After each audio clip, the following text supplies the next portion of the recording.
Okey. So berbalik pada tadi pasal BMI, kenapa biasanya kita kena check BMI tu as indikator pertama untuk pastikan kita punya tahap kesihatan ni okey ke tak okey adalah sebab benda ni adalah satu macam penunjuk aras yang paling mudah kita nak gunakan untuk pastikan kita dekat tahap mana. Macam tadi saya pasal BMI tadi tu, kalau kita tengoklah kenapa biasanya orang Asia punya BMI, kadar BMI tu dia kalau macam orang Eropah ke, orang Afrika ke ataupun macam Brazil semua tu, dia punya 24 tu still normal. Kita dia rendah sikit. Dia dalam 23 ke berapa? Saya tak ingat ada punya julat dekat mana, tapi dia rendah sikit. Sebab kenapa? Kita punya body size tu, body frame kita tu kecil daripada dia orang. So sebab tu kita punya BMI biasanya untuk yang normal lah. Kita kena jangan lebih pada 24 lah. Okey.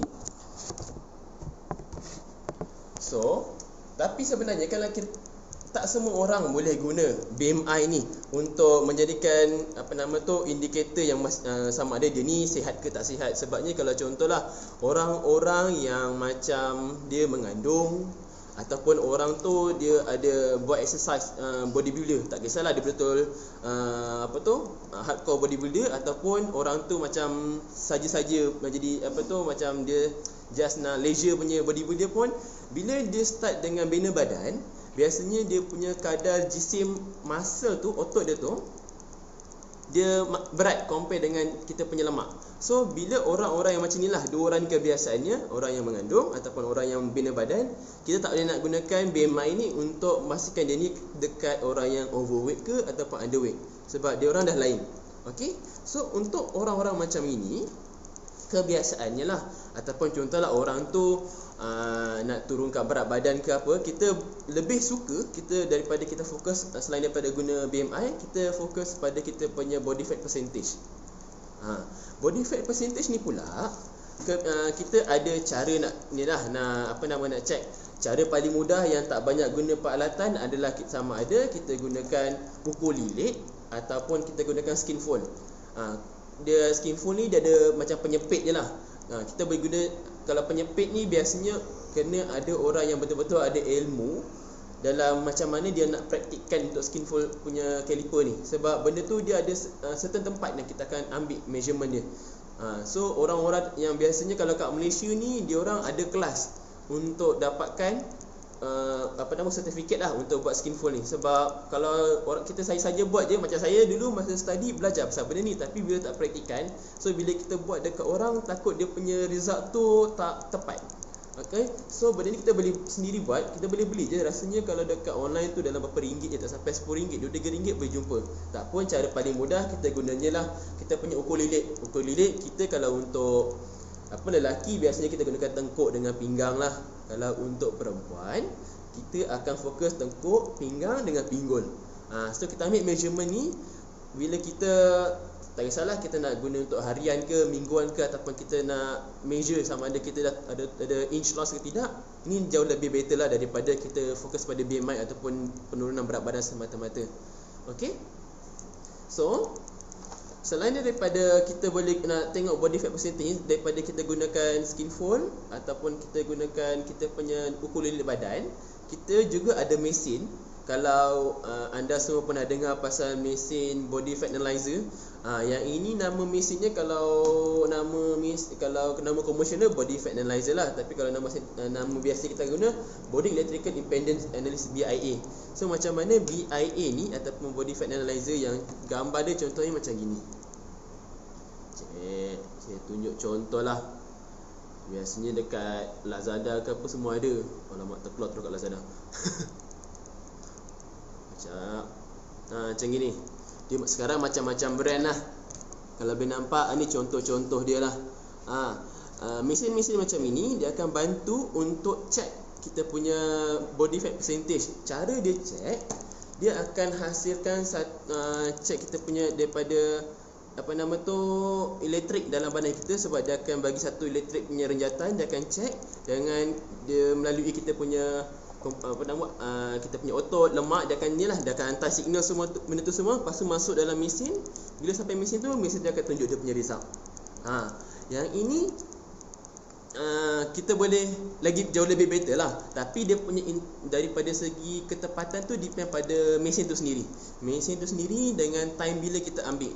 Sebab kebiasaan result dia akan lari sikit bila kita kurang minum air ataupun mungkin lepas kencing ke apa.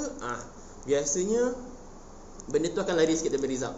So kalau nak gunakan penimbang jenis macam ini, setkan satu masa, ambil setiap kali nak ambil dia punya result tu, ambilkan waktu yang sama je. Contoh kita boleh ambil waktu sebelum subuh ke, kita buat timing yang sama. InsyaAllah dia punya result tu kita boleh guna lebih tepat sikit lah daripada kita ubah-ubah waktu. Tips nak bagi metabolisme aktif. Okey, tak apa, kejap lagi saya share sikit. Okey, selain daripada mesin ni, kita ada kalau contohlah dekat hospital ke ataupun universiti, biasanya kita akan guna mesin yang lebih accurate lah. Nama dia board pot. Benda ni dalam telur, dia macam bentuk telur. Orang tu akan masuk dalam tu, dia akan check kita punya komposisi badan. Yang ni biasa susah nak dapat lah. Kalau orang tu kena pergi institusi macam kerajaan baru boleh jumpa kot. Okey, berbalik pada soalan, tip macam mana nak improve kita punya kadar metabolisme badan. Yang pertama dia, kita kena tengok pada kita punya pemakanan lah. Yang pemakanan ni, makanan tu kita kena fokus tinggi sikit dia punya sumber protein, dan juga kena selalu increasekan kita punya muscle ataupun otot badan. Sebab bila otot kita lebih banyak, insya-Allah kita punya kadar metabolisme badan tu akan jadi lebih tinggi. Kenapa jadi macam itu? Sebab bila sel-sel otot tu makin bertambah dalam badan kita, maksudnya macam enjin dalam badan tu makin bertambah. Bila enjin tu banyak, badan kita perlukan energi yang banyak lah. Bila badan tu perlu energi yang banyak, insya-Allah kita punya kadar metabolisme badan tu akan jadi lebih tinggi. Itu yang pertamanya lah. Yang keduanya, yang ini dia bergantung pada orang. Kita boleh ambil makanan yang pedas. Makanan yang pedas ni insya-Allah dia boleh increasekan kita punya kadar metabolisme badan untuk time tu sahajalah. Tapi tak elok juga kalau kita makan makanan yang pedas ni terlalu banyak, sebab kadang-kadang dia akan efek kita punya usus. Mungkin dia akan cederakan kita punya usus untuk orang yang tak biasa makan pedas tu semua. So dia bergantung pada kita punya kadar tolerasi badan kita tu sendirilah. Okey? Dan satu lagi, kalau kadar metabolisme badan ni, kita boleh try kerap buat exercise lah. Bila kita kerap buat exercise, badan kita pun akan improve kita punya kadar metabolisme badan. So biasa kita akan fokus pada 3 benda lah. Kita punya makanan, kalau boleh tinggikan sikit sumber protein. Bila tinggi sumber protein, kita bila ada buat kerja-kerja berat ke ataupun exercise, kita boleh bina otot. Tak kisah lelaki ke perempuan. So bila bina otot, tambah ataupun maintainkan kita punya otot badan tu, insya-Allah kita punya metabolisme badan tu akan maintain ataupun akan jadi lagi tinggi. Dan yang ketiganya, kena kerap buat exercise. Sebab tu kalau kita perasan, sebenarnya bila kita meningkat usia, kebiasaan kita rasa kita jadi macam kurang selera makan, ataupun kita tak perlu makan banyak tapi still dah boleh kenyang semua tu. And kadang-kadang ada orang bila dia meningkat usia, dia kurang ambil sumber protein, dia punya otot-otot ni, especially kalau orang senang tengok dekat tangan lah, kadang dia jadi macam melembik. Bila jadi melembik, itulah punca kita punya badan tu, kadar metabolisme badan tu jadi rendah. Macam mana? Kalau kita makan tambah banyak perbanyakkan makanan yang sumber protein, dia boleh increase kita punya muscle, penambahan muscle tu, tapi dia kena selari dengan bersenam. Tak kisahlah bersenam ke ataupun kita selalu fokus buat exercise atau gunakan otot-otot badan kita. Bila kita kerap guna kita punya otot badan tu, dia akan stimulate, masa tu akan jadi inilah, dia jadi bekerja lebih. Bila dia bekerja lebih dan dia jadi macam cedera, bila dia tercedera, badan tu perlukan protein untuk perbaiki dia punya otot tu. Daripada situ, bila kita bahagi dengan sumber protein yang mencukupi, baru dia akan membesar. So sebab tu kita kena balancekan. Yang pertamanya, kita kena tengok kita punya sumber protein dalam makanan tu sendiri cukup. Dan kita tengok kita guna tak badan kita, otot-otot kita tu. Kalau kita just tak buat apa-apa, kita just makan makanan tinggi protein semata-mata pun, dia tak boleh improve, tak boleh tingkatkan kita punya protein muscle punya growth. Kita still kena stimulate dengan sama ada kita angkat benda-benda berat, ataupun buat kerja rumah yang kena gunakan tenaga lebih, ataupun kita bersenam lah. Baru dia boleh. Kalau semata-mata fokus pada makanan semata-mata dia tak boleh. Dia takkan jadi apa. Dia akan nanti kita tak guna pun dia akan jadi jadi lemak jugalah. Okey. So kalau kita nak berbalik pada tadilah yang kita nak tengok body fat percentage tu, kita boleh gunakan benda ni sebagai salah satu lagi macam option yang lebih tepat sikit lah untuk ukur sama ada badan kita ni ada improvement tak daripada segi kesihatan kita. Kalau contoh kita baru nak mengubah gaya hidup jadi lebih sihat lah.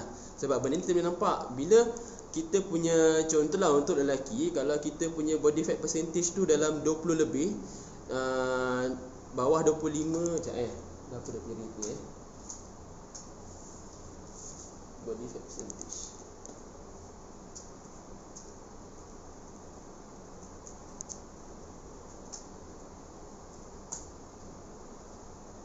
Dari sudut air. Okey, kalau daripada sudut air ni,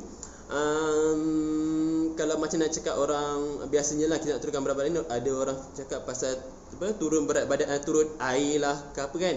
Yang ini tak ada masalah sebab badan kita memang 70% tu adalah daripada air. So kalau contohlah daripada kita dalam seminggu ataupun 2 minggu, kalau contoh orang tu baru start berdiet, kalau dia turun berat badan secara drastik tu, kebiasaannya kita akan turun berat badan tu adalah berat daripada air. So kalau kita nak turun berat badan ni, kita kena tengok pada long term. Jangan kalau lepas 1-2 minggu dapat 3-4 kilo, kita rasa benda tu dah turun kita punya lemak. Dia tak ke situ. Dia fokus dulu pada air, lepas tu tengoklah datang pada lemak dan kita punya muscle. Biasanya muscle dulu, kalau kita punya diet tak cantik, dia pergi muscle baru pada lemak. Kalau daripada segi air ni, memang kalau boleh lah, sebab pengambilan air ni, cara kita ambil air, dia bergantung pada berat badan orang tu sendirilah. Just kalau nak secara umum atau general, kita ambil 2 liter ke atas cukup dah. Kalau boleh dalam 2 ke 3 liter lah. Biasanya itu range untuk semua orang. Tak susah pun sebenarnya nak minum air air kosong ataupun air mineral cukup 2 liter ni. Kalau macam sebelum-sebelum ni, bila saya handle kes lah, orang tu cakap, saya ni susah sangat nak minum air sebab saya tak suka air kosong. Kalau contohlah dia tak suka air tawar, air yang tak ada rasa. Sekarang kan dah biasa orang gunakan infused water. Infused water ni bermaksud kita letak something macam lemon ke, ataupun kita tak buah-buahan dalam kita punya air untuk biar air tu ada perisa kat situ. Tapi benda tu tak adalah kita tak gula. So bila ada air, bila ada rasa air tu, baru kita macam selera sikit nak minum. Tak adalah kita stres nak nak habiskan air yang kita minum kita sediakan tu. Apa kaitan stres dengan berat badan? Bila kita stres, biasanya bila kita stres, hormon kita akan kacau. Bila hormon kita kacau, dia akan menyebabkan kadang-kadang kita jadi nak makan benda-benda yang macam craving benda-benda manis ke, ataupun kita craving certain food yang boleh releasekan kita punya hormon-hormon yang gembira. Itu pertamanya lah. Satu lagi, bila kita stres, kadang-kadang kita punya hormon tu jadi kacau, menyebabkan bila kebiasaannya lah kita makan, contohlah kita makan 2 sendok nasi dengan lauk tu semua, kita dah boleh kenyang. Tapi sebab kita stres tu, bila hormon tu dia terganggu, tu yang menyebabkan kita, daripada kita biasa makan 2 sendok, mungkin kita kena tambah 3 ke 4 sendok baru nak kenyang. Itu dia ada relation, biasanya relation ni kita stres dengan kita nak turunkan berat badan ni. Sebab dia akan kacau, dia akan ganggu kita punya hormon tu. Bila hormon tu terganggu, dia akan kacau kita punya kepuasan atau satiety in term of kita nak bila kita makan tu. Lipid dan muscle mana yang penting untuk bantu reduce berat badan? Dua-dua ni kita kena sebenarnya kalau kita nak turunkan berat badan, kita nak turun lemak. Jangan kita turun kita punya muscle. Sebab bila kita turun kita punya otot ataupun muscle ni, kita rugi. Bila muscle tu turun, kita punya kadar metabolism badan tu drop. Bila dia drop, nanti susah lagi nak turun berat badan. So biasanya kebanyakan orang dia turun muscle ni sebab dia punya diet tu tak cantik. Maksudnya mungkinlah dia cut kalori dia makan satu hari tu. Contohlah kebiasaan kita makan 2,000 ke ataupun 1,500 ke, tiba-tiba buat bawah 1,000 je. Dia memang boleh turun berat badan. Memang gila-gila boleh turun berat badan tu. Tapi dia sebabkan masa tu yang banyak hilang. So nanti untuk future, mungkin dah lepas 3 bulan ke 6 bulan, bila dia still maintain dengan berat badan tu, dia susah nak turunkan lagi. Yang ini kalau hormon nak makan ni mungkin kita dah tak ada kita tak ada benda nak buat kat rumah kot. Cuba kita busykan diri ataupun kita cuba bila kita makan tu kita kita fokuskan waktu makan tu dengan makanan tu. Bila kita letakkan kita punya macam minda, kita enjoy makanan tu ataupun kita tak busy dengan telefon ke, busy dengan kawan-kawan ataupun busy dengan anak-anak, kita tak distract kita punya fokus tu, kita fokus kat makanan tu, insya-Allah bila kita enjoy benda tu, kita tahu kita tengah sedar kita tengah makan, kita akan makan sikit pun boleh, dia akan jadi kenyang. Kalau makan kek ni pun kadang-kadang ni sebab mungkin hormon tak balance, mungkin kita terlalu stres ataupun ada certain biasa stres lah, kebiasaannya stres. Okey, kita balik pada BMI tadi lah. Sebenarnya BMI tu kenapa kita perlu fokus juga pada BMI ni, kadang-kadang dia satu-satu indikator yang menunjukkan sama ada kita ni ada penyakit yang macam kencing manis ke, darah tinggi ke, kolesterol ke. Ni yang menjadi salah satu indikator lah. Okey, sebab kalau kita tengok, kalau kita perasan lah, tahun lepas punya kajian atau pendapatan lah yang kita punya Kementerian Kesihatan dah keluarkan, sebab yang tahun ni punya result belum keluar lagi, dia masih tengah proses. Kalau korang semua nak tahu, sepatutnya dalam bulan 11 bulan 12 insya-Allah akan keluar. Kalau kita tengok dalam 2019 punya result, dalam 1.7 juta orang Malaysia mempunyai 3 risiko. Maksudnya kita ada kencing manis, darah tinggi ataupun kolesterol dalam 1.7 juta orang Malaysia. Okey, tapi 3.4 juta orang Malaysia dia ada salah satu daripada dia ada 2 daripada 3 yang tadi tu. Maksudnya mungkin dia ada kencing manis dengan kolesterol, atau kencing manis dengan darah tinggi, ataupun kolesterol dengan darah tinggi. Dia ni lah. Maksudnya kalau kita tengok dia punya trend, orang yang ada kencing manis, darah tinggi dengan kolesterol ni dah makin meningkat. Kalau compare dengan compare dengan tahun-tahun yang sebelum ni. Stres tak boleh buat offline punya job. Saya faham, memanglah satu lagi kita perap dekat rumah lagi stres, betul tak? So kita cuba busykan diri kita sambil-sambil kita buat online punya marketing dengan kawan-kawan semua tu, kita cuba busykan diri kita dengan buat kerja rumah. Kita selit-selitkan, InsyaAllah kita akan stres. Okay, so selain daripada tu, kalau kita tengoklah daripada dapatan yang KKM keluarkan ni, untuk orang kencing manis, 1 daripada 5 orang, maksudnya 1 daripada kita dalam office ni, 1 daripada 5 orang tu dah mengidap kencing manis. Nah, BMI cantik mesti lipid kena kurang. Ya, betul. Kalau kita nak BMI cantik, jadi sebenarnya kalau kita tengok BMI, tak semestinya kalau lipid cantik, dia BMI tu akan cantik. Dia muscle kurang pun BMI akan cantik. Sebab tu kita fokus pada body fat percentage. Kalau tengok tadi, dekat 3.9 juta orang yang berumur 18 tahun ke atas didapati ada kencing manis. So benda ni dah makin meningkat tau trend dia. Yang best dia, yang kita tak perasannya, daripada 3.9 juta ni sebenarnya lebih ramai orang macam golongan-golongan muda lah, daripada 18 tahun hingga ke 40. Hampir separuh lah daripada orang-orang yang ada kencing manis ni, daripada 3.9 juta tu, hampir separuh dia tak perasan pun atau dia tak tahu pun dia orang tu ada kencing manis. And kalau tengok dekat Malaysia, orang dekat negeri 9 adalah orang yang paling tinggi mengidapi kencing manis. Yang kedua Perlis, ketiga Pahang. Yang selebihnya dia ikut turutan lah. KL ke Putrajaya, Selangor tu dia ikut turutan. Ini yang 3 tertinggi lah. Okey. So kalau tengok pasal darah tinggi pula, 3 daripada 10 orang Malaysia ada darah tinggi ni. Kalau ikut dia punya jumlah, dekat 6.4 juta juga. So quite banyak. Sebab itulah kita kena gunakan BMI ni sebagai indikator sama ada kita kita kat mana. Kalau kita tak ada satu indikator kita gunakan, nanti kan tantang kita dah mungkin dah ada kencing manis dengan darah tinggi ataupun tiga-tiga tu sekali. So sebab tu pentingnya kenapa kita ada kesedaran bila kita aku dah tiba-tiba overweight aku dah obese tahap 1 lah, so aku kena buat sesuatu. So itu pentingnya kenapa kita kena ada kesedaran kita kat BMI kat mana. macam mana kita nak trace diet kita tak effect muscle. Yang ini senang je. Kalau contohlah kita buat ukur lilit. Kita ukur lilit lah, contohlah kita, kan biasanya kita gunakan ukur lilit dekat leher, pinggang dengan pinggul. Kita boleh tambah sekali lah. Tengok kalau contoh lelaki, kita boleh tengok kat otot muscle ke, otot tangan ke, ataupun otot dekat bahagian peha ke, kita check sekali. Dan satu lagi kita boleh tengok juga, bila kita punya contohlah kita berdiet, lepas 2 minggu kita rasa kita tekan kita punya otot utama tu, dia makin mengecil atau dia tak keras. Tu maksudnya ada efek lah tu. Percentage berat badan increase semasa lockdown semakin menjadi. Itu betul. Memang biasa, sebab biasanya kalau kita dekat tempat kerja, mungkinlah kita banyak berjalan atau berjumpa dengan orang, tak duduk satu tempat, and tak ada masa sangat nak makan kadang-kadang. Tu yang bila kita kat rumah, kita banyak masa. So, bila banyak masa, kita banyak menghadap pasal makanan. Tu yang jadi meningkat tu. Tapi tak apa, jangan risau.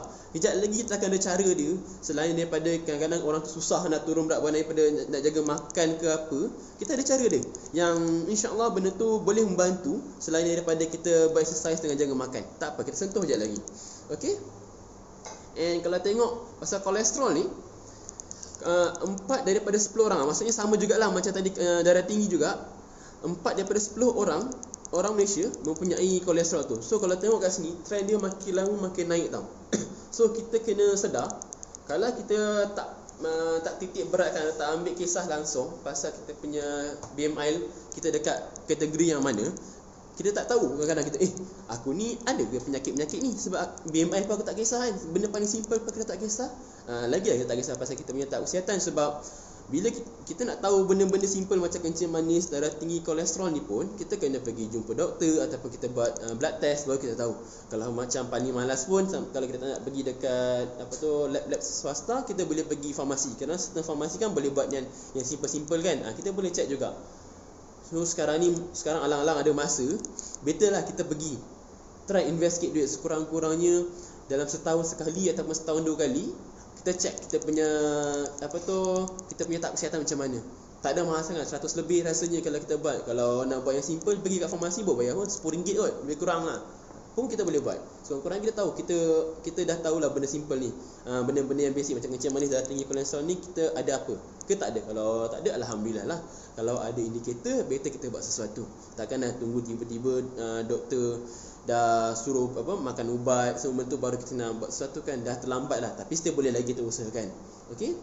So selain daripada kita nak mengelakkan diri daripada kena kencing 3 serangkai ni, bila kita fokus kat BMI juga, kita boleh juga mengelakkan diri kita daripada risiko nak kena kanser ataupun contoh kalau gout. Sebab kadang-kadang bila orang ada gout ni, bila dia tak jaga makan, dia main hantam je ataupun tiba berat badan dia naik pun, kerana dia boleh impact dia punya gout tu naik juga. Ataupun kalau orang ada gout, ini satu info yang menarik. Kalau orang ada gout, dia tak boleh turunkan berat badan secara mendadak. Sebab Waalaikumsalam Cik Hafiz, kalau dia turunkan berat badan secara mendadak, nanti dia punya uric acid tu akan meningkat. So ini mungkin ada kaitan dengan kita punya otot dalam badan tu dia pecah. Dia pecah, that's why dia uric acid tu akan naik lah. So kalau orang tu ada gout, dia kena berhati-hati bila berdiet. Jangan terlalu drastik sangat nak turunkan berat badan. And satu lagi, ini untuk budak-budak ataupun kita jugalah kalau kita bekerja. Kadang-kadang kalau kita tak jaga kita punya penampilan, maksudnya kita punya berat badan tu kita tak titik beratkan sangat. Kerana ada orang macam saya sendiri, kadang bila saya naik berat badan, saya rasa macam saya punya confidence level tu tak macam jadi drop lah. So alamak, macam semacam je lah badan aku jadi macam berat semacam kan. Kita akan rasa macam tu. Kadang-kadang bila badan kita makin berat, BMI kita ni makin meningkat, kita punya kadar tenaga pun makin drop. So penting lah kat situ kenapa kita kena fokus pada kita punya kadar BMI level kita ni. And satu lagi, kalau budak-budak biasanya lah macam inilah. Sekarang kan popular pasal body shaming kan. Budak-budak dah selalu terkesan lah. Mungkin kita yang dewasa ni terkesan juga, tapi tak sehebat kalau budak-budak ni lah. Sebab bila dah kena body shaming ni, budak-budak hilang confidence level, susah lah untuk diorang in future. Bila diorang dah biasa kena benda ni, mungkin diorang jadi trauma. So kita kena bantu. Kalau rasa kita ada family member, anak-anak ke, cucu ataupun sepupu ke, saudara mara yang ada problem macam ni, kita cuba bantu. bantu diorang dengan beri nasihat, ataupun beri galakan untuk diorang jaga makan, ataupun suruh diorang sentiasa berekses senaman, insya-Allah daripada situ diorang, bila diorang start, diorang akan nampak dia punya impact, kebaikan dia, diorang akan teruskan. Okey. Dan satu lagi, kalau kita perasan kadang-kadang bila kita BMI kita meningkat, kita akan juga ada masalah dengan kita punya tidur. Pola tidur kita tu akan terganggu juga. Sebab dia ada masalah, dia ada gangguan juga in term kita punya hormon. So kalau contohlah tiba-tiba kita ada masalah susah nak tidur ke apa, kita cuba fokus, kita selain daripada stres tu semua, kita tengok sama ada kita punya berat badan ni meningkat ke tidak. Kalau ada, mungkin kita boleh cuba start jaga makan ataupun bersenam untuk turunkan berat badan tu sendiri. Okey. Itu adalah salah satu antara faktor-faktor lah kenapa BMI ni penting untuk kita fokuskan ataupun kita titik beratkan lah. Sebab kalau tak, kita takkan tahu langsung kita punya tahap kesihatan dekat mana. Sebab benda tu satu indikator paling mudah yang kita boleh gunakan lah untuk kita akses sama ada kita ni fit ataupun tidak fit lah. So kalau rasa macam kita, especially lah time macam ini kan, time PKP ni, kita tak in term of pergerakan, nak keluar kadang makin susah, nak pergi gym pun kena terhad dia punya volume orang dalam gym tu, kita tak ada masa ke apa, and kita terlalu banyak masa untuk makan. Basically kita dekat MXB ni kita ada satu produk yang banyak fungsi dia sebenarnya, tapi sekarang kita fokus macam mana kita nak bantu diri kita untuk turunkan berat badan lah. So rasa-rasanya kawan-kawan kita kat sini dah banyak tahu dah. Ini produk yang biasa kita sebut lah, Viken. Okay, Viken ni kita ada untuk kita, ini stoken lah. Untuk stoken, kita ada untuk runcingkan kita punya muka punya shape. Ada untuk wristband, wristband saya tak bawa. Yang ini untuk lutut. Ada yang best lagi, ni untuk kita punya pinggang. Nak kasih shaping balik kita punya pinggang, nak kuatkan balik kita punya struktur badan kat belakang ni semua kan. Okey, apa bagusnya Viken ni? Yang pertamanya kita boleh tengok apa yang kita boleh dapat daripada ni lah, daripada Viken ni. Viken ni dia terdiri daripada barang nanoteknologi lah kita gunakan. Kita buat kita punya fabric ni, dia terdiri daripada germanium, ada silver, lepas tu kita ada titanium, and satu lagi kita ada arang batu putih yang akan arang bulu putih. Yang arang bulu putih ni akan bantu untuk improve kita punya yang dia akan bagi sinar infrared merah dengan ion negatif juga. Dan satu lagi dia ada ni lah batu tenaga warna-warni. 3 komponen utama ni dia memberi pada fokus pada ion negatif dengan kita punya medan bioelectric, and also kita punya infrared merah lah, infrared jauh. So kenapa 3 benda ni penting? Macam mana dia boleh bantu? Yang pertamanya lah untuk kuruskan berat badan, improvekan kita punya tahap kesihatan. Macam mana dia punya relation dia? Okey, yang pertama dia, bila kita fokus pada infrared ni fungsi dia, kalau kita fokus kat dalam badan, dia akan bantu untuk lancarkan kita punya peredaran darah. Bila peredaran darah kita ni cantik, insya-Allah apa yang kita makan ataupun oksigen ni kita nak salurkan untuk satu badan pun akan jadi lebih better. Bila benda tu sampai ataupun oksigen tu kita bawa cukup, badan kita pun boleh berfungsi dengan baik. Macam mana enjin kita jugalah. Enjin kereta kita, kalau contohlah dia punya saluran kat dalam tu ada problem, tersumbat ke apa, dia tak boleh nak pergi jauh. Maksudnya nak speeding pun susah. Kalau biasa kita tekan sikit dah boleh buat 16, 15. Mungkin bila ada problem, ada sumbat ni semua, dia tak boleh nak tekan macam itu. Nak tekan lama baru dia boleh pergi jauh. Itu fungsi utama yang kita kena tekankan lah. Viken ni boleh bantu untuk improvekan kita punya blood circulation ataupun salur darah kita. Yang kedua dia, macam mana dia boleh bantu untuk increasekan kita punya kadar metabolisme badan. Tadi kan Kak Yung kita tanya macam mana kita nak improvekan kita punya kadar metabolisme badan. Kita boleh gunakan ni juga. Sebabnya kenapa? Selain kadang-kadang kita susah nak jaga pemakanan, isteri pun kadang macam biskut, kejap ada kejap tak ada kan. Kita boleh guna benda ni senang je, kita pakai hari-hari, tak ada masalah pun. kotor kita boleh basuh. So benda ni akan bantu sebab benda ni ada far infrared. Far infrared ni dia sebenarnya adalah satu dia mengandungi tenaga. Tenaga maksudnya macam api semua tu kan ada tenaga ataupun heat, haba lah maksudnya kan. So tenaga ni dia tersimpan dalam kita punya apa nama tadi tu yang batu tenaga tu semua, dia tersimpan dalam kita punya fabric ni. So bila kita pakai, dia akan ada satu kita panggil getaran yang akan daripada kita punya badan, dia tenaga tu akan transmit ataupun dia bergeraklah daripada kita punya fabric ke kita punya badan. Dia akan improve, tingkatkan kita punya kadar tenaga ataupun kita punya suhu badan punya ni lah, tingkatkan kita punya suhu badan. Bila suhu badan kita meningkat, dia akan bantu untuk increasekan kita punya kadar metabolism badan tu juga. Dia ada dua kaitan lah. Bila kadar badan kita, suhu badan tu meningkat, dia akan increasekan kita punya kadar metabolism badan. And satu lagi, bila kadar suhu badan kita meningkat dalam satu suhu yang optimal, dia akan bantu juga untuk improve kita punya imunisasi badan ataupun sistem ketahanan badan kita. So kita senang lah, tak adalah senang jatuh sakit. Ni tu dua fungsi utama lah. And selain daripada tu, kalau kita fokus pada macam tadi, ion negatif. Ion negatif ni basically orang panggil macam vitamin udara. Apa bagusnya ion negatif ni? Sebab ion negatif ni, dia fungsi dia macam bila kita letak ion negatif ni banyak dekat badan kita, bila dia serap dalam badan kita, dia akan bantu untuk macam improvekan blood circulation tu juga. And juga dia akan kasih kita punya hormon tu, dia punya fungsi hormon tu akan jadi lebih better. Bila fungsi hormon tu jadi lebih better, macam tadi lah, kadang-kadang ada bila orang ada masalah hormon imbalance, stres ke, ataupun dia memang ada problem, kita punya hormon ada problem. So benda tu akan menyebabkan fungsi badan tu susah. Sebab macam berbalik pada isu yang sebelum ni, Encik Azlan kita ada cerita pasal hormon kan. Bila kita ada masalah hormon ni, macam-macam macam problem ataupun masalah berlaku lah. Sebab hormon ni adalah satu benda penting untuk badan kita hantar signal. Selain daripada kita punya signal yang dalam badan kita ada gunalah. Selain daripada tu, yang tadi selain daripada kita ada ion negatif, kita juga ada yang bioelectrical tu. Bioelectrical yang datang daripada kita punya germanium, titanium.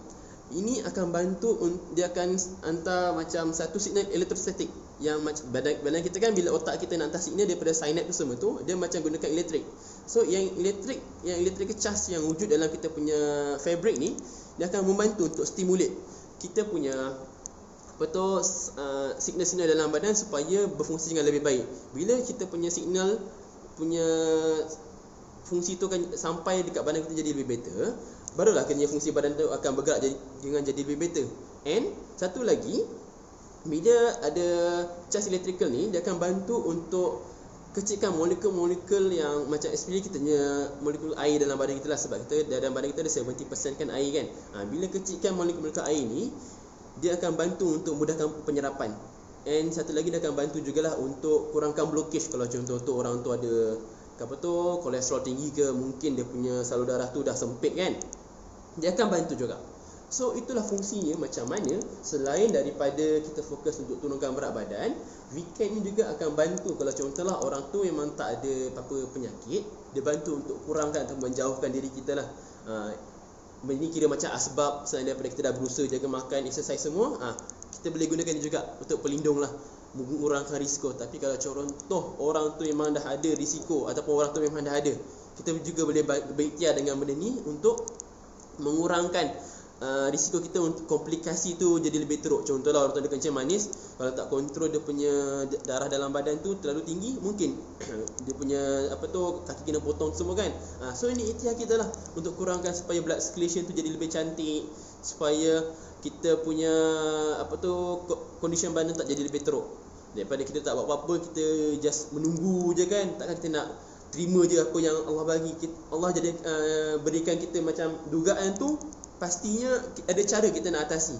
Sebab Allah takkan letakkan kita kat satu tempat tu di mana tempat yang kita tak boleh nak atasi ataupun kita tak boleh nak lawan balik.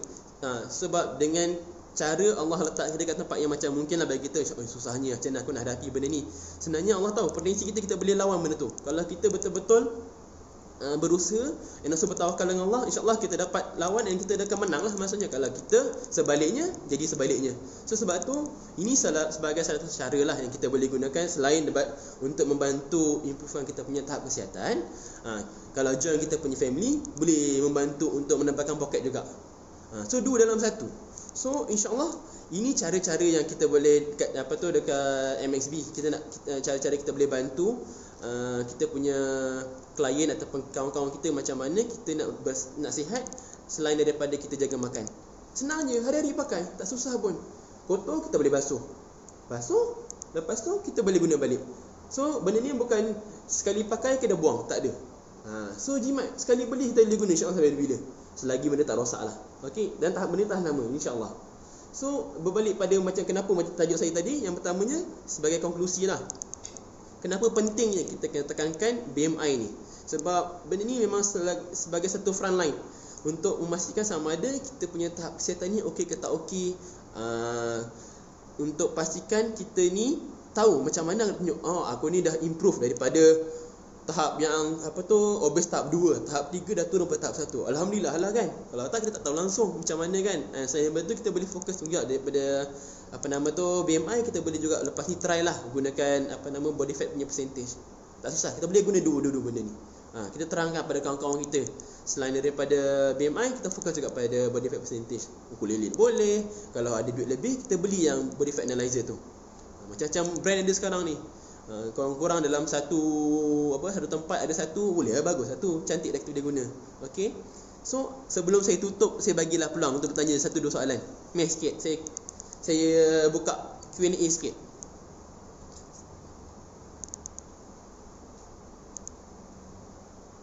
Siapa ada soalan satu dua soalan saya beri peluang, saya boleh jawab. Siapa yang tengah tengok live saya ni, mana tahu anda nak tanya sikit pasal pemakanan ke apa, sikit. So lepas ni senang.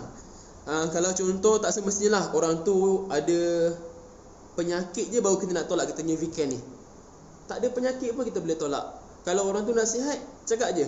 Takkanlah korang nak sihat, korang just bergantung pada jaga makan dengan exercise saja. Cubalah guna benda ni as pelindung. Macam contohlah, macam kita orang sakit lutut pun kan, kadang-kadang dia orang ada pakai yang macam knee guard tu kan. Dia orang, kita boleh tunjuk juga pada kita punya ni macam knee guard jugalah. Kita boleh support, tapi ini dia tak betul yang betul support ni yang macam tak bergerak kita punya joint tu lah. Tapi kita boleh guna juga sebab bagusnya dia bagus untuk kita punya blood circulation juga. Kadang-kadang ada orang bila kita meningkat usia ke apa, kita punya blood circulation makin lemah, kita susah kerana jadi kebas lah kan. So benda ni akan bantu. Okey, saya rasa macam dah tak ada apa-apa soalan. Kadang sebenarnya untuk reduce lipid. Kalau nak reduce lipid ni, yang memang cara paling efektifnya adalah daripada kita kena tengok pada apa yang kita makan. Sebabnya kenapa? Kalau tengoklah sekarang banyak sangat trend diet yang kita fokus, kita makan protein semata-mata, banyak karbohidrat dengan fat tu sikit. Benda ni kadang-kadang boleh impact untuk short term dan long term. Kalau contoh macam mana saranan terbaik ni, fokus pada makanan yang balance. Maksudnya kita gunakan KKM, macam KKM anjurkan lah, kita guna pinggan suku-suku separuh. Daripada segi makanan yang berminyak, bergoreng ke fast food tu kita kurangkan, elakkan lagi baik. Kalau daripada segi portion tu, separuh tu adalah kita punya sayur-sayuran dengan buah-buahan lah. Suku tu kita punya nasi, dengan suku lagi tu kita punya lauk. Kalau kita buat benda ni, insyaAllah boleh. Sebab saya pun dah berjaya buat. Sekarang dia naik balik, so saya nak turunkan balik lah. Jom kita buat sama-sama. So fokus yang macam nak turunkan, reducekan lipid ni adalah fokus apa yang kita makan. Kalau nak senang, kalau kita tak tahu macam mana kita nak apa yang kita makan ni betul ke tidak, cuba kita buat satu diary makanan. Bila kita buat diary makanan ni, contohlah kita tengok minggu ni kita makan macam ini, tiba-tiba naik berat badan. Lepas tu esok kita tengok macam mana berat aku naik pula minggu ni. Kita cuba buka buku tu. Daripada buku tu kita boleh tengok, kat sini rupanya ada makanan yang tinggi lemak ke, ataupun makanan yang fast food ke. Lepas tu kita nampak punca dia lah. Kalau tak gunakan diary makanan apa, sekarang senang, kita ambil gambar je. Cikgu Fatona, apa istilah sel gemuk akan susah dibuang bila dah berkumpul, betul ke tak? Okey, fat cell ni sebenarnya dia, kalau kita turunkan berat badan, fat cell ni dia tak akan pecah ataupun dia tak akan hilang lah, maksudnya dia akan wujud, cuma dia mengecut. So apabila orang tu contohlah berat dia sekarang mungkin 100 kilo, dia tu dah daya cantik-cantik setahun semua jadi 70 kilo, dah hilang 30 kilo. Benda tu memang sel tu dia mengecut, dia tak hilang. So sebab tu bila susah dibuang bila dah berkumpul, dia kenapa dia jadi dia senang, bila bukan susah nak buang tau, dia sebenarnya bila kita dah pernah berisi ataupun dah pernah gemuk ni, dia senang gain balik saiz. Sebab saya cakap tadi lah, sel-sel tu dia tak hilang, dia hanya jadi macam ni tak. Saya tunjuk sekejap saya lukis sekejap.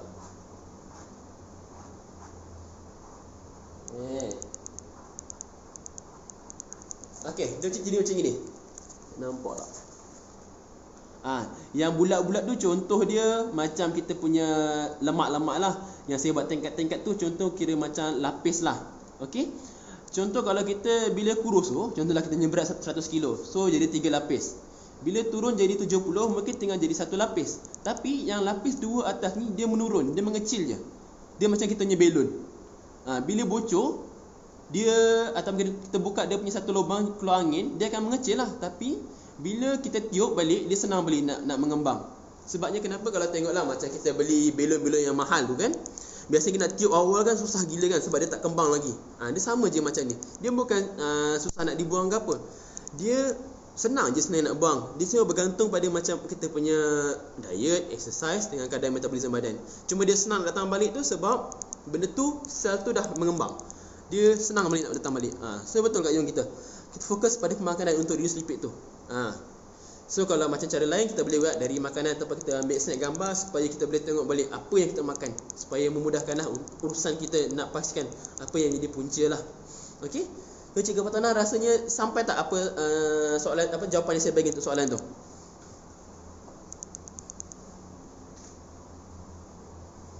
Dia bukan susah nak dibuang lah, dia senang je nak dibuang, cuma dia senang balik nak datang balik. Dia senang dibuang dan senang datang balik, sebab kita sel tu dah makin banyak. Tak apa, tak semestinya kalau walaupun kita dah pernah berisi, tak semestinya kita tak boleh berjaya. Yang penting dia istiqamah, pasti berjaya punya. Jangan risau. Pakai sekarang amal istiqamah juga pakai weekend, insya-Allah lagi senang turun badan. Okey. So exercise macam mana orang badan besar? Exercise ada. Okey. Exercise macam mana untuk orang yang badan besar? So kebiasaannya lah, kalau orang yang contohlah berat badan dalam obesity tahap 1 tahap 2, kebiasaannya kita takkan suruh dia exercise secara macam contohlah terus berjogging ke ataupun angkat berat terus, tak ada. Kebiasaannya kita akan suruh dia gunakan yang tak ada impact, yang low impact. Maksudnya kalau dia ada kemudahan macam kolam, lagi bagus dia berenang lah. Sebabnya dia takkan impact kita punya joint, lagi bahaya. Biasanya kadang-kadang kita ada masalah, kita ada masa nak turunkan berat badan ni bila kita dah berusia. So bila kita dah berusia ni bahaya jugalah untuk kita punya ni, kita punya joint ni. So lagi bagus kita slowly.